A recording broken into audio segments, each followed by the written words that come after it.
Vous savez ce qui est marrant? C'est qu'à la fin de cette vidéo, il n'y aura même pas 1% des personnes qui vont passer à l'action. Les autres vont skip, vont dire je le ferai plus tard, ou encore vont trouver des excuses. C'est quand même marrant. Mais bon, après, il faut savoir ce qu'on veut dans la vie, on ne peut pas aider les gens qui ne veulent pas. Donc j'ai rien à vous vendre, je parle juste un petit peu de ce que je fais.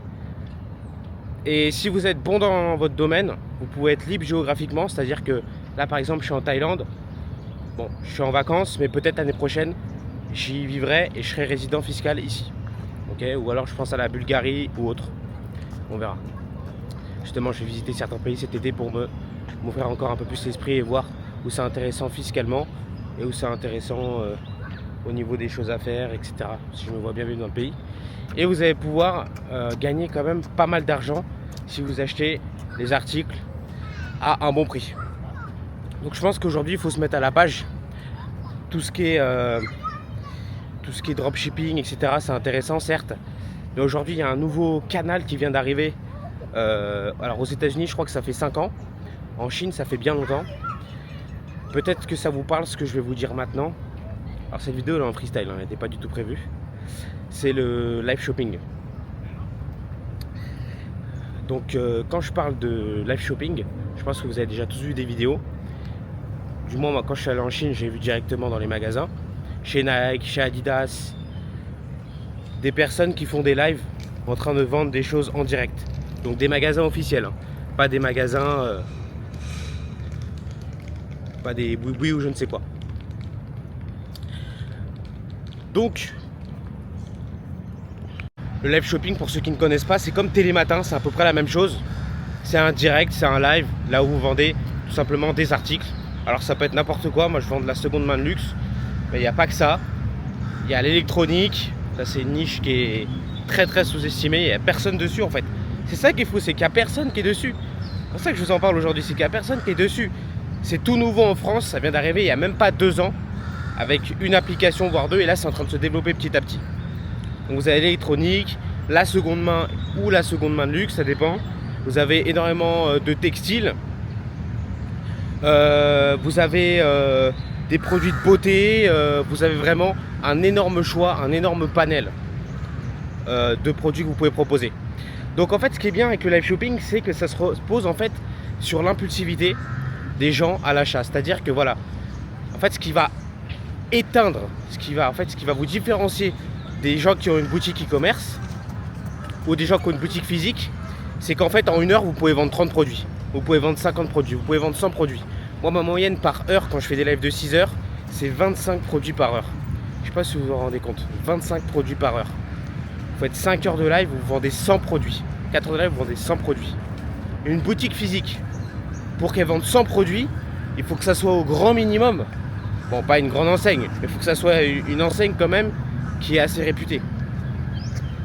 Parce que moi j'ai fait pas mal de stages chez des entreprises, et croyez-moi que par heure ils vendaient pas 25 produits. Ils vendaient peut-être 2, 3, 4 produits grand maximum. Et en fait quand je comparais par rapport aux chiffres que moi je faisais et que eux faisaient, en fait je faisais rentrer plus de chiffre d'affaires qu'eux en fait. Donc ça franchement c'est un nouveau canal de vente, c'est très très sous-estimé, et en fait je pense que plus les années vont passer, plus en fait il va y avoir de concurrence, plus il va y avoir de gens qui vont se lancer. Donc ça n'a pas de limite, vous pouvez faire un live à 1 h du matin, un live à 7 h du matin, il y aura toujours du monde. Vous pouvez faire des live shopping sur TikTok, vous pouvez faire des live shopping sur Whatnot, vous pouvez faire des live shopping sur eBay, et il y a d'autres plateformes qui vont encore se développer. C'est-à-dire qu'on n'est pas du tout sur quelque chose de saturé, là où il y a beaucoup de concurrence. Franchement, je n'ai aucune concurrence. Aucune. Il faut juste être le meilleur dans ce que vous faites. Moi, pour moi, je suis le meilleur dans ce que je fais. La maroquinerie, il n'y a personne qui me dépasse. Voilà. Bon, actuellement, je suis à l'école, mon débit il est réduit, etc. Donc c'est assez compliqué. Malgré que depuis, j'ai commencé en août dernier, et depuis août dernier, j'ai vendu presque 6000 produits. Ça fait quasiment 150 produits par semaine. C'est juste énorme. Je suis à l'école tous les jours, j'ai des devoirs, j'ai des contrôles, etc. Sauf que l'année prochaine, j'arrête l'école justement pour me consacrer à ça. Donc, Il faut trouver un fournisseur, bien évidemment. Il faut trouver une très bonne logistique, ça c'est le plus important. Et il faut surtout être cordial avec les clients, livrer rapidement et s'occuper du service client. Lorsque vous faites ce business, de toute façon comme tout entrepreneur, vous gérez à la fois la logistique, vous gérez à la fois la comptabilité, vous gérez à la fois le business, vous gérez à la fois le sourcing. 4 ou 5 choses à faire tout seul. Et vous gérez également les colis. Moi les colis, j'en fais à peu près 200 par semaine. 200 colis par semaine tout seul. Je ne sais pas si vous en rendez compte et je suis à 20%, 30% de mes capacités. Je vous rappelle, je suis à l'école. Donc, au bout d'un moment, lorsque vous allez commencer, vous allez sourcer des produits. Par exemple, j'ai remarqué, je suis tombé sur un live de filles. Alors, déjà, les personnes qui vous achètent, la plupart des gens qui vous achètent, ce sont un public féminin. Voilà, impulsivité, vouloir toujours faire des cadeaux, vouloir toujours avoir de nouvelles choses dans leur garde-robe. Donc justement, le textile, c'est une très bonne idée. Je suis tombé sur un live TikTok, justement, où c'était, il y a quelqu'un derrière, hein, ça se voit. Un groupe de 2 filles qui vendent à peu près, je pense, par heure 90 robes, presque 100 articles. Bon, pas forcément des robes, mais voilà, en tout cas du textile féminin. Live shopping, c'est la même chose. Présentation des articles, grosse dynamique, musique, ça donne envie aux gens d'acheter, ce n'est pas cher. Ils se font une petite marge. Alors oui, certes, vous n'allez pas faire de grosses marges par produit. Mais en tout cas, je pense que ces filles-là, elles doivent faire peut-être entre 5 et 10 euros par produit. Peut-être, c'est pas grand-chose. Mais en fait, ce business-là se joue énormément sur la quantité. Je connais également une autre personne qui vend de l'électronique. Ça vient de Chine, hein. Et tout le monde le sait que ça vient de Chine. Mais les gens achètent parce que c'est lui. Justement, parce qu'il a une certaine image de marque. Il faut se créer sa propre image de marque, il faut se créer sa propre audience. Et il y a des gens souvent qui m'ont dit « Ouais, mais M2, moi ça m'intéresse de me lancer. » Donc toujours avec des mais. Mais je suis tout nouveau sur l'appli, il n'y a personne qui me connaît, est-ce que je vais avoir du monde? Franchement, si c'est pour me dire ça, lancez-vous pas. Ne vous lancez pas. Ok, ne vous lancez pas, laissez tomber, laissez votre place aux autres. À un moment, il faut tenter, à un moment, il faut oser. Si vous voulez lancer quelque chose, si vous voulez être libre, si vous voulez tout simplement vous donner les moyens de sortir de la rat race, de la vie de merde en gros, il faut prendre des risques dans tous les cas. Il faut prendre des risques, il faut acheter du stock, il faut faire tourner, il faut voir si ça marche. Donc à un moment, c'est soit vous le voulez, soit vous le voulez pas. On va pas pouvoir vous aider. Moi je suis tout seul, il n'y a jamais quelqu'un qui m'a aidé, j'ai toujours tout fait tout seul. La seule personne qui m'a aidé, on va dire que c'est mon partenaire, fournisseur, on peut dire ça comme ça. Donc le live shopping, il y a beaucoup d'applications qui proposent ça en France. Alors il y a une taxe évidemment à chaque vente. Par exemple, je pense à plusieurs applications qui prennent environ 10%. Donc bon, ils vous ramènent des clients, ils vous gèrent les bordereaux, vous avez une interface 10%. Plus vous faites de chiffre d'affaires, plus ils vous baissent. Cependant, lorsque vous réussirez à avoir un débit correct, moi quand je dis débit correct, je sais pas, vous lancez un live, vous gagnez, je sais pas, ça dépend en vrai. Vous gagnez peut-être, en fait ça n'a pas de plafond en fait, ça n'a pas de plafond. Vous pouvez faire 10 lives par jour, vous aurez toujours du monde sur vos lives. Vous pouvez faire par jour 30 000 euros de chiffre d'affaires. Et dans votre poche, vous avez 13 000, 14 000. Ça n'a vraiment pas de plafond en fait. Et comparé à une boutique e-commerce, comparé à une boutique qui fait du dropshipping, comparé à une boutique qui fait de l'Amazon, vous vendez en direct, vous vendez 10 fois plus vite, 20 fois plus vite, 100 fois plus vite. En fait, ça c'est ce que les gens n'ont pas compris. Alors oui, évidemment, il faut se montrer à la caméra. Il faut se montrer à la caméra ou alors il faut mettre quelqu'un à sa place. Mais la personne à ta place, il faudra la payer. Pareil, si tu veux faire les colis, moi je paye pas pour les colis parce que c'est trop cher. Ou alors je paye mes frères à la limite. Donc, moi j'en suis. Cette phase-là, j'ai déjà passé depuis longtemps. Ça fait déjà 1 an que je l'ai fait. Enfin, là, on est vraiment à la première année de.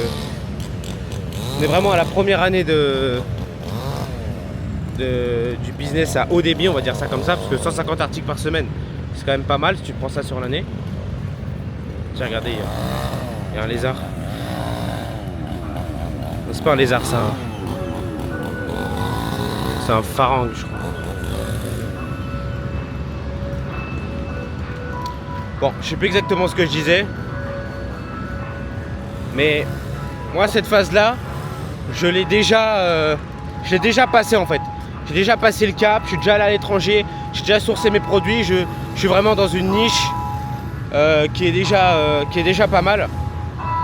Mais là, je suis à cette deuxième phase où il y a trop d'impôts en France. Donc quand vous aurez passé cette phase-là, vous aussi vous aurez envie de partir. Moi perso, mon kiff, c'est de partir à l'étranger, c'est de m'installer ailleurs. Mon but, c'est vraiment de m'expatrier pour payer moins d'impôts, pour vivre une autre vie. Hein. C'est pas du tout, mon but, c'est pas du tout d'acheter une Ferrari ou je ne sais quoi, ça m'intéresse absolument pas. Je suis pas du tout matérialiste. Bon, même si j'ai une sacoche Louis Vuitton pour le Ralph Lauren et tout, bon bref, voilà. Et bon. Je suis pas du tout matérialiste en réalité. Du coup, moi j'en suis à cette deuxième phase où j'aimerais bien justement partir. Donc, quand vous serez à cette deuxième phase, malheureusement, c'est là où tout se complique. Vous avez créé votre compte en France. Vous avez... Ah, il faut évidemment un SIRET hein, pour commencer à faire ça. Ne faites pas ça à l'aveugle comme ça. Vous avez créé votre compte en France. Vous avez un compte bancaire français. Votre résidence fiscale est en France. Ça fait déjà 3 points. Donc, tout simplement, c'est pas possible. Sur 90% des applications, j'en pense à 3 ou 4 là qui me viennent en tête. C'est pas possible en fait de faire ça depuis l'étranger. C'est pas possible. Tout simplement parce que c'est en train de se développer. Ça fait, comme je vous ai dit, moins de 2 ans que ça arrive en France. Et pour l'instant, c'est pas possible. Donc vous allez me dire, bah du coup, toi, comment tu veux faire?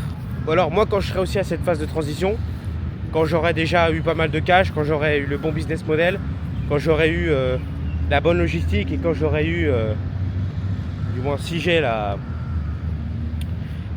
comment on appelle ça, si j'ai une bonne, je sais pas trop comment dire, mais si j'ai une bonne tournée d'articles, etc., comment je vais faire? Et comment je vais faire aussi. Alors c'est très simple. Il y a une seule application pour l'instant au monde qui permet de faire ça. C'est TikTok. Okay. Donc c'est très simple. Très simple. TikTok. Alors les différentes applications que j'ai citées auparavant, Whatnot, TikTok, eBay. Whatnot, TikTok, eBay. Pour l'instant il n'y a que ces 3 là, je dirais. Et Instagram aussi. Toutes sont gérées par des Américains. Sauf TikTok qui est géré par des Chinois. TikTok, c'est hyper ouvert d'esprit. D'accord, c'est hyper ouvert d'esprit. C'est-à-dire que vous pouvez créer un compte en Thaïlande, effectuer des lives en Thaïlande, vendre en Thaïlande et à vous adresser à n'importe quel type de client. C'est-à-dire que je peux être par exemple en Thaïlande, faire des lives, avoir une logistique. Voilà, par exemple, moi je me fournis au Japon. Donc ça vient du Japon, ça va en Thaïlande. Je fais mes lives en Thaïlande. Donc vous ferez vos lives en Bulgarie, en Thaïlande, au Panama, je sais pas où. Une fois que c'est vendu, vous envoyez au client. Vous avez 48 heures pour faire scanner le colis. Après au niveau de la TVA, etc., je sais pas comment ça marche. Il faut que je me renseigne, même si je connais les grandes lignes. Il faut un numéro de TVA intracommunautaire, etc. Et en fait, vous allez pouvoir être à l'étranger, bénéficier de la taxation du pays, être résident fiscal, par exemple thaïlandais. Et dans certains pays, vous avez la... Comment on appelle ça? Vous avez la taxe territoriale. Par exemple comme Hong Kong. La Thaïlande, je crois aussi. Je suis pas certain, mais je crois. Taxation territoriale, c'est-à-dire 0% d'impôt. 0% d'impôt. Hong Kong, 0% d'impôt. Panama aussi, je crois, 0% d'impôt. Voilà. Donc en fait, vous êtes sur un business en flux tendu. Donc il va falloir être très rapide pour les colis, il va falloir avoir du staff, etc. Moi je m'en sors encore parce que je suis en France. Donc France, client français ou alors allemand ou suisse de temps en temps. Mais 99% c'est des Français. Je suis encore en France, j'ai le temps d'envoyer, etc. Mais lorsque je serai à l'étranger, lorsque vous serez peut-être à l'étranger, il faudra être très rapide. Il faudra voir les règles avec TikTok Shop. Ça dépend des pays. Tous les pays n'ont pas les mêmes règles. Voilà. Donc c'est ce que je ferais si j'avais 18 ans. Actuellement, si j'avais 19 ans, si j'avais 17 ans. Alors faut être majeur, faut avoir un siret.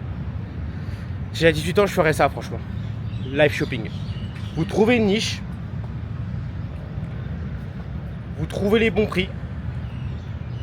Vous trouvez la bonne logistique. Et vous trouvez la dynamique de faire des lives.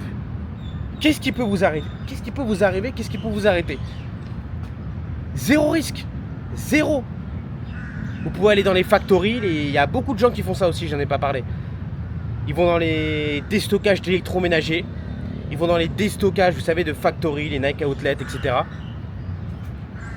Qu'achètent des paires, 20 euros, 30 euros, qui les revendent 35, 40, 45, 50, qui font peut-être 5 euros de plus-value nette, 10 euros de plus-value nette, 15 euros de plus-value nette.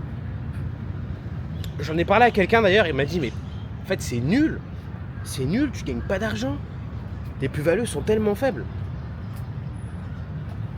Mais en fait, ces personnes-là, quand tu leur demandes ce qu'elles font dans la vie, elles travaillent chez McDo ou chez KFC le week-end. Donc n'écoutez pas les gens. Moi je peux vous dire que si vous faites déjà 10 euros de plus-value nette par produit, c'est déjà énorme. Vous en vendez 100, vous en vendez 200, vous en vendez 300. Rappelez-vous ce que je vous ai dit. Moi je vends à peu près 25 produits par heure lorsque je fais un live. 25 produits par heure. C'est énorme. C'est-à-dire que je fais 25 euros. C'est-à-dire que si imaginons je fais 10 euros de plus-value sur chaque produit, je fais 250 euros de vente, 250 euros de bénéfice par heure. C'est énorme.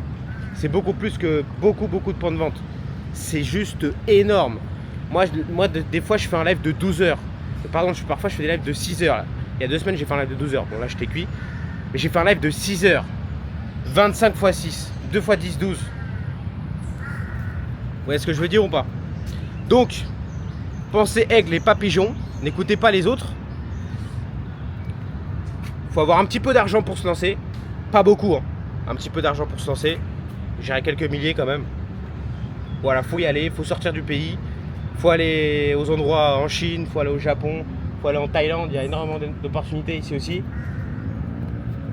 Ou aussi en Europe, il y a des stockeurs d'électroménagers, de paires de chaussures, etc. Il faut surtout se donner les moyens, il faut surtout avoir envie. Si tu n'as pas envie, quitte cette vidéo, ne reviens plus jamais, ça sert à rien. Par contre, si tu as envie, je t'ai donné une très bonne piste qui est encore sous-exploitée en France, qui va arriver fort dans les prochaines années. Et le fait de t'avoir lancé dès aujourd'hui, en 2026, en fait, ça va te donner une longueur d'avance par rapport aux autres. Tu vas prendre en expérience, tu vas prendre beaucoup de capital, tu pourras faire des lives plus longs, tu pourras avoir du staff, tu pourras avoir beaucoup plus de produits. Et en fait, tu pourras juste être puissant, tu pourras gagner minimum 1000 euros par jour. Donc, franchement, si tu m'écoutes et si tu avais 18 ans, moi j'ai commencé le business, je pense, j'avais 15-16 ans. Donc là, ça veut dire que ça fait quasiment 5 ans. Au départ, je vendais des paires de chaussures. Après, je magouillais, des groupes de Paris, voilà, une formation et tout. Bref, c'était bidon. Mais actuellement, aujourd'hui, je vends de la seconde main de luxe. En termes de chiffre d'affaires, bon, ça sert à rien de le dire. Mais en tout cas, voilà, je peux voyager où je veux, quand je veux. Et l'année prochaine, je vais m'expatrier, si tout se passe bien, après ma 2e année de BTS. Donc à vrai dire, pour l'instant, ça marche plutôt bien. Voilà, donc fin de vidéo. Dites-moi ce que vous en avez pensé aux commentaires. Et puis voilà. Ciao.